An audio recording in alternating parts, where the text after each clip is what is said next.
देखिए, श्रम विभाजन और जाति प्रथा जो आपके क्लास 10 के हिंदी यानी गोधुली का चैप्टर 1 है, ठीक है। इससे रिलेटेड मैंने पूरी वीडियो बना चुका हूँ, ठीक है। लेकिन मैं आज आपके लिए लेके आया हूँ इससे में पूछे जाने वाले, यानी इस चैप्टर में पूछे जाने वाले बहुत सारे ऑब्जेक्टिव और इम्पोर्टेंट क्वेश्चन को, जो आपके एग्जाम में मार्क्स को बढ़ाने में बहुत ज़्यादा इम्पोर्टेंट होगा, ठीक है। तो याद रखेंगे कि चैप्टर का नाम क्या है, श्रम विभाजन और जाति प्रथा, ठीक है। यहीं पे आपको मैं बता दे रहा हूँ कि श्रम विभाजन जाति प्रथा के लेखक कौन है। अब याद रखेंगे, डॉक्टर भीमराव अंबेडकर। कौन है इसके लेखक, डॉक्टर भीमराव अंबेडकर, ठीक है। याद रखेंगे, ठीक है। चलिए आते हैं, क्योंकि इससे पहले मैंने पूरी वीडियो बना चुका हूँ, आपने अगर नहीं देखा है तो आप वहाँ जा करके देख सकते हैं, ठीक है। तो स्टार्ट करते हैं, ठीक है। तो देखिए, सबसे पहला क्वेश्चन है, क्या क्वेश्चन है कि श्रम विभाजन जाति प्रथा पाठ की कौन सी विद्या है, ठीक है।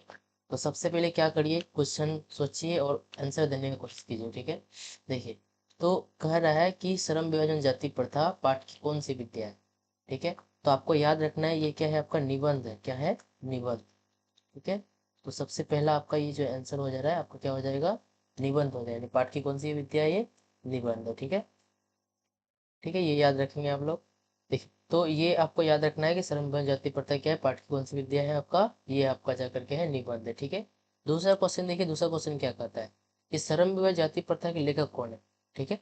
श्रम विभाजन और जाति प्रथा के लेखक कौन है, ठीक है। तो मैंने आपको अभी थोड़ा देर पहले ही बताया कि इसके लेखक कौन है, डॉक्टर यानी कि भीमराव अंबेडकर जी हैं, ठीक है। कौन है इसके लेखक, डॉक्टर भीमराव अंबेडकर जी हैं, ठीक है। याद रखेंगे इसको, ठीक है। बहुत मतलब आसान क्वेश्चन था, ठीक है। ये आपको एग्जाम में पूछ सकते हैं, तो आप इसको याद करके रखेंगे, ठीक है। चलिए नेक्स्ट क्वेश्चन में आते हैं। अगला क्वेश्चन क्या कहता है, थर्ड नंबर क्वेश्चन है कि बाबा साहब भीमराव अम्बेडकर का जन्म कब हुआ था, ठीक है। याद रखिए कि जन्म कब हुआ था, और देखिए यहाँ पे नीचे में कहाँ हुआ था। दो क्वेश्चन दिया हुआ है, ठीक है। देखिए, तो दोनों का मैं आंसर दे रहा हूँ, यहाँ पे ध्यान से देखेंगे, ठीक है। तो बाबा साहब भीमराव अम्बेडकर का जन्म जो होता है कब हुआ है, तो आपको याद रखना है कि 14 अप्रैल को है। कब हुआ है, 14 अप्रैल, ठीक है। उसके बाद 14 अप्रैल को हुआ था, है ना। और कब हुआ था, ईयर कौन सा था, तो 1891 में। कब हुआ था, 1891 में, ठीक है। याद रखेंगे इसको, ठीक है। और कहाँ हुआ था, ध्यान दीजिएगा। तो आपका ये महू मध्य प्रदेश, यानी कि मध्य प्रदेश में हुआ था। और जिला का नाम क्या था, महू नाम था। क्या नाम था, महू, ठीक है। याद रखेंगे आप, ठीक है। तो यहाँ पे ये हो गया कि भीमराव अंबेडकर का जन्म यानी कि कब और कहाँ हुआ था। तो कब हुआ था आपसे अगर पूछा जाए, तो आप जवाब देंगे कि 14 अप्रैल 1891 को हुआ था। कहाँ पे हुआ था, तो मध्य प्रदेश का जो महू है, महू मध्य प्रदेश जिसको कहते हैं हम लोग, वहाँ पे इसका जन्म हुआ था, ठीक है। चलिए, अब देखिए यहाँ पे क्वेश्चन क्या पूछ रहा है कि भीमराव अंबेडकर का जन्म किस परिवार में। चल इसका आंसर देने की कोशिश करें कि आप इसका आंसर क्या होगा, ठीक है। याद रखेंगे आप लोग। देखिए, यानी किस परिवार में हुआ था, ठीक है। तो आप लोग बता सकते हैं, तो ये आपको याद होगा कि ये जो है दलित परिवार में, ठीक है। कौन सा परिवार में, दलित परिवार में हुआ था, ठीक है। आप लोग ये बता सकते हैं कि उनका जाति था, कौन सा जाति था, ठीक है। देखिए, मैं आपको यहीं पे बता दे रहा हूँ। तो आपको याद रखना होगा कि ये कौन सा जाति में हुआ था, महार जाति में। कौन सा जाति में, महार जाति में इनका जन्म हुआ है, ठीक है। चलिए आगे बढ़ते हैं। देखिए, ज़्यादा देरी नहीं करेंगे, क्योंकि आपको जो है कम समय में बहुत ज़्यादा तैयारी करना आप लोग के लिए शेष है, ठीक है। देखिए, अब यहाँ पे ध्यान दीजिए कि मानव मुक्ति के पुरोधा किसे कहा गया ना, मानव मुक्ति के पुरोधा किसे कहा जाता है। तो आपको याद रखना होगा कि मानव मुक्ति के जो पुरोधा है, वो हम लोग कहते हैं किसको, बी आर अम्बेडकर जी को। किसको कहते हैं, बी आर अम्बेडकर जी कहिए, भीमराव अम्बेडकर जी कहिए, ठीक है। इसे हम लोग क्या कहते हैं, बी आर अम्बेडकर जी को हम लोग कहते हैं मानव मुक्ति के पुरोधा कहते हैं, ठीक है। याद रखें। चलिए देखिए, 7वां नंबर क्वेश्चन देखिए क्या बोलता है, किसके प्रोत्साहन राशि पर भीमराव अम्बेडकर जी उच्च शिक्षा प्राप्त करने के लिए न्यूयॉर्क गए और वहां से फिर से लंदन गए थे, ठीक है। देखिए, आपको यहाँ पे दिया हुआ है बड़ौदा नरेश, ठीक है। यानी कि इनको क्या दिया था, छात्रवृत्ति के रूप में, मतलब पैसे दिए थे, यानी कि प्रोत्साहन दिए थे, ठीक है। और उनकी ही मदद से क्या किए थे बोलो, तो उच्च शिक्षा ग्रहण करने के लिए कहाँ गए थे, न्यूयॉर्क। और वहां से फिर कहाँ गए, लंदन गए थे।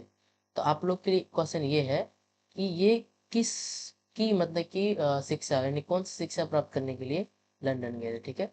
इसका जवाब आप लोग देंगे, ठीक है। आपको मैं ये बताऊंगा नहीं, लेकिन आप लोग इसका कमेंट में इसका आंसर जरूर देंगे, ठीक है। चलिए, ये क्वेश्चन आप लिख के लिए रहा कि जो भीमराव अंबेडकर जी हैं वो उच्च शिक्षा प्राप्त करने के लिए जो लंदन और न्यूयॉर्क गए थे, तो कौन सी मतलब कि कौन सा शिक्षा प्राप्त किए थे, ठीक है। चलिए, इसका आंसर आप लोग देंगे, ठीक है। चलिए, अगला क्वेश्चन देखिए क्या बोलते हैं कि भीमराव अंबेडकर चिंतन और रचनात्मक प्रमुख व्यक्ति कौन कौन थे, ठीक है। मैंने इसे पहले ही बताया था कि ये एग्जाम में आते हैं, ये क्वेश्चन कई बार पूछे जाते हैं, तो याद रखेंगे। इनके जो था ना, 3 प्रेरक व्यक्ति हुआ करते। कितने प्रेरक व्यक्ति थे? 3 प्रेरक व्यक्ति थे, ठीक है। आप लोग को नाम पता है? अगर नाम पता है तो आप लोग इसका आंसर देने की कोशिश करें। चलिए, बताइएगा इसका आंसर कौन थे। देखिए, तो इनके 3 प्रेरक व्यक्ति थे, ठीक है। फर्स्ट है बुद्ध। कौन थे? बुद्ध। उसके बाद कबीर, ठीक है। और थर्ड कौन थे? ज्योतिबा फुले, ठीक है। ये इनके 3 प्रेरक व्यक्ति हुआ करते थे, यानी कि इनके तीनों के यानी कि लगभग वचन पर क्या करते थे, मतलब चलते थे, ठीक है। चलिए, ये याद रखेंगे आप, ठीक है। देखिए, सॉरी क्वेश्चन था, भारत के संविधान निर्माता में किसकी अहम भूमिका थी, ठीक है। देखिए, तो देखिए किसकी अहम भूमिका थी, तो ये आप डायरेक्टली नहीं कर सकते, लेकिन अभी हम चैप्टर कौन सा में पढ़ रहे हैं, भीमराव अम्बेडकर जी के इसमें पढ़ रहे हैं, तो आप उनका ही नाम को लेकर के जाएंगे, ठीक है। देखिए, भीमराव अम्बेडकर जी ने बहुत सारे मतलब योगदान दिए हैं, ठीक है। ये क्या थे बोलो तो प्रारूप समिति के अध्यक्ष भी रहे थे हमारे, प्रारूप समिति के अध्यक्ष, ठीक है, याद रखेंगे इसका। ये कई बार पूछते हैं कि कौन सा इसमें था, तो ये प्रारूप समिति के अध्यक्ष थे, कौन थे? B.R. अम्बेडकर जी, ठीक है। चलिए, आगे बढ़ते हैं हम लोग। देखिए, अब क्वेश्चन यहाँ पे है कि भीमराव अम्बेडकर जी का मृत्यु कब और कहाँ हुआ था, ठीक है। चलिए, इसका आंसर देने की कोशिश कीजिए कि डॉक्टर भीमराव अम्बेडकर जी का मृत्यु कब हुआ था और कहाँ पे हुआ था, ठीक है। तो चलिए, बताइए इसका क्या आंसर होगा, बताएंगे आप लोग? कर रहा हूँ, आप लोग कब आंसर देते हैं इसका।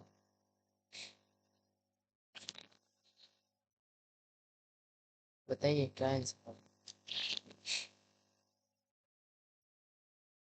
देखिए, इनका जन्म जो सॉरी मृत्यु जो है ना, दिसंबर में होता है। कब होता है? दिसंबर में। और ये ईयर होता है 556, है ना। और ये कहाँ पे इनका निधन होता है, मृत्यु होता है तो दिल्ली में होता है। कहाँ पे होता है इसका? दिल्ली में होता है, ठीक है। चलिए, अब यहाँ में ये क्वेश्चन देखिए, 11 नंबर, 12 नंबर और 13 नंबर। देखिए, इनकी कीर्तियों में आता है, ठीक है। किस क्या आता है? कीर्तियों में आता है। तो बोलते हैं the caste in India, Buddhism and communism, Buddha in his Dhamma. इसके लेखक कौन है, ठीक है। तो याद रखेंगे इन सभी के लेखक कौन है आपका? B.R. अम्बेडकर, नहीं कि भीमराव अम्बेडकर जी, ठीक है। अम्बेडकर जी के हैं इनके लेखक है, ठीक है ना, याद रखेंगे। कौन है इसके लेखक? डॉक्टर भीमराव अम्बेडकर जी, ठीक है। चलिए, इसमें ज्यादा आगे नहीं बढ़ेंगे, ठीक है। चलिए, ये क्वेश्चन देखिए कि बाबा साहेब अम्बेडकर इस संपूर्ण वार्डम में है, ठीक है, कितने खंड में प्रकाशित हो चुका है, यानी टोटल जो है आपका खंड है वो कितने में मतलब प्रकाशित हो गया है आपका? 21 खंडों में। कितने खंडों में? 21 खंडों में ये प्रकाशित हुए हैं, ठीक है, याद रखेंगे। देखिए, इससे पहले मैं सब्जेक्ट में इसके बारे में बता रहा था तो मैं डाउट में था, तो इसमें मैंने 11 और 21 बता रहा था, तो 21 इसका सही आंसर हो जाएगा, ठीक है, याद रखेंगे, ठीक है। चलिए, देखिए इसका आंसर यहीं पे दिया हुआ है कि श्रम विभाजन और जाति प्रथा जो है किस भाषा से लिया गया है। सॉरी, यहाँ पे भाषण होगा, ठीक है। क्या होगा यहाँ पे? भाषण से लिया गया है, ठीक है। तो याद रखेंगे क्या इसका आंसर होगा? एनिहिलेशन ऑफ कास्ट, ठीक है। चलिए, मैं यहाँ पे एक क्वेश्चन दे रहा हूँ, ये जो एनिहिलेशन ऑफ कास्ट है तो ये अंग्रेजी में थे, हिंदी में इसका रूपांतरण किसने किया था, है ना। हिंदी में रूपांतरण किसने किया था, ठीक है। इसका जवाब आप लोग देंगे, ठीक है। चलिए, आगे बढ़ते हैं हम लोग। देखिए, आगे क्या है, देखिए यही क्वेश्चन आगे है कि जो विख्यात भाषण था एनिमेशन का, इसका हिंदी रूपांतरण किसने किया था। तो आपका सही आंसर आपको यहीं पे दिया हुआ है, ठीक है। चलिए, मैं इसको बताऊंगा नहीं, आप लोग वहां पे भी आंसर तो दे देते, लेकिन यहाँ पे मैंने आंसर पहले ही दिया था, ठीक है। तो अगला क्वेश्चन देखिए, भारत में बेरोजगारी का मुख्य कारण क्या है? सबसे इम्पोर्टेंट कारण क्या है? जाति प्रथा, ठीक है। जात जाति प्रथा की वजह से क्या है, लोग अपनी मतलब जो है बिना रुचि के क्या करते हैं, किसी भी कार्य में मजबूरन क्या करते हैं, मतलब बंदी बन के रह जाते हैं और वो उन्हें बेरोजगार बना देता है। ठीक है, देखिए अगला क्वेश्चन क्या बोलता है, जाति प्रथा स्वाभाविक विभाजन नहीं है, क्यों नहीं है, इसका क्या मतलब हो सकता है? तो ये बताइए इसका क्या आंसर होगा। देखिए ये जो है ना, जाति प्रथा और स्वाभाविक विभाजन क्यों नहीं मानते, क्योंकि ये जो व्यक्ति के रुचि पर आधारित नहीं होता है, इस पर आधारित नहीं होता है, व्यक्ति के रुचि पर आधारित नहीं होता है। देखिए आप, देखिए आपको कोई भी कार्य करने में अगर मन लगता है ना, उसको आप सही से कर सकते हैं, लेकिन पता चले कि वो काम आपको करने में मन ही नहीं लग रहा है, अब उस काम को आप करना ही नहीं चाहिए। ठीक है, तो व्यक्ति के रुचि पर आधारित नहीं होने पर, रुचि पर आधारित मतलब ये अगर व्यक्ति के रुचि पर आधारित होगा ना, तो काम अच्छा होता है। ठीक है, वो विभाजन अच्छा होता है, नहीं होने पर। ठीक है,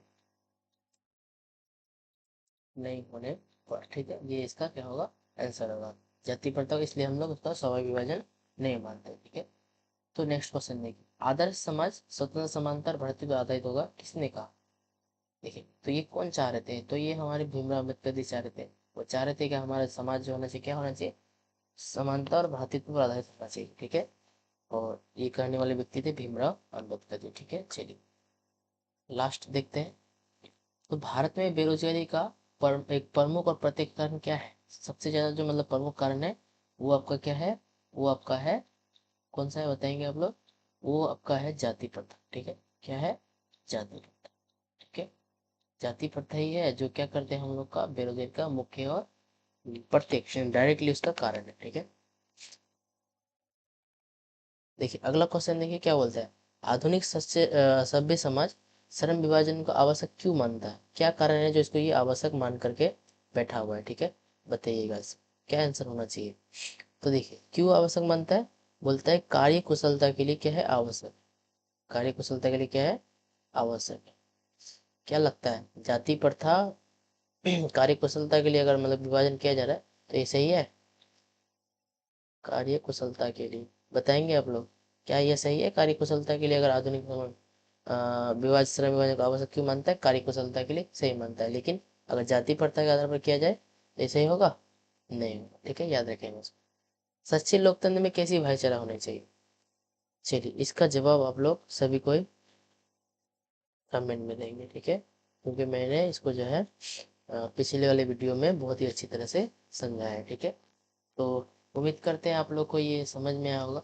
देखिए मैं आप लोग के लिए जो है ना ये कुछ छोड़ के जा रहा हूँ, आप वीडियो कुछ देर के पॉज करेंगे और सबका 1 नंबर 2 नंबर करके क्या करेंगे, आंसर देने का कोशिश करेंगे। ठीक है, देखिए यहाँ में आपको क्या है, सभी चीज़ें देखिए ऑब्जेक्टिव के रूप में दिया गया है, जिसको मैंने पहले ही पढ़ा चुका हूँ। ठीक है, तो याद रखेंगे आप लोग, यहाँ पे ये देने का कोशिश करेंगे। ठीक है, ये पहला स्लाइड था। देखिए तो वीडियो को कुछ देर के लिए पॉज कीजिए और उसके बाद क्या कीजिए, इसको आगे देखिए, देख करके इसका आंसर देने का कोशिश कीजिए। ठीक है, देखिए ये दूसरा स्लाइड है, देंगे यहाँ पे, देखिए कुछ का आंसर दिया हुआ भी है। ठीक है, जो आपके क्या होगा एग्जाम को और भी मतलब आगे लेके जाने के लिए बहुत अच्छे मतलब कि सहायता करेंगे। ठीक है, चलिए ये देखिए, किस परिवार में हुआ था आदर्श स्वतंत्र समाज में भारतीय आधारित तो किसने कहा? ठीक है, डॉक्टर भीमराव अम्बेडकर का जन्म कब हुआ? तो ये आपको मैंने पहले ही बता दिया है।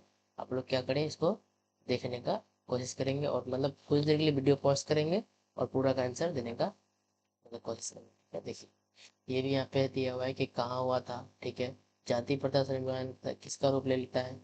ठीक है, तो इसका मैंने नहीं इसका नहीं दिया था, लेकिन इसको मैंने पहले ही बताया हुआ है।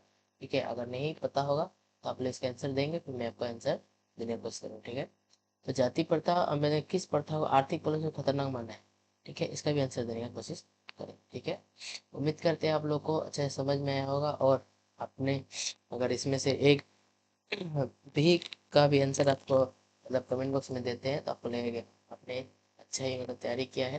ठीक है, और उम्मीद करते हैं कि आपको ये वीडियो पसंद आया होगा, अगर बहुत पसंद आया है तो आप लोग क्या कीजिए, अपने दोस्तों को शेयर जरूर करिएगा कि उससे भी पता चले कि इस तरह का टिप्स और सब्जेक्टिव क्वेश्चन का आंसर मिल रहा है और इसमें वीडियो बनाया है। ठीक है, और पूरा वीडियो देखने के लिए धन्यवाद, मिलते हैं फिर से नेक्स्ट वीडियो में।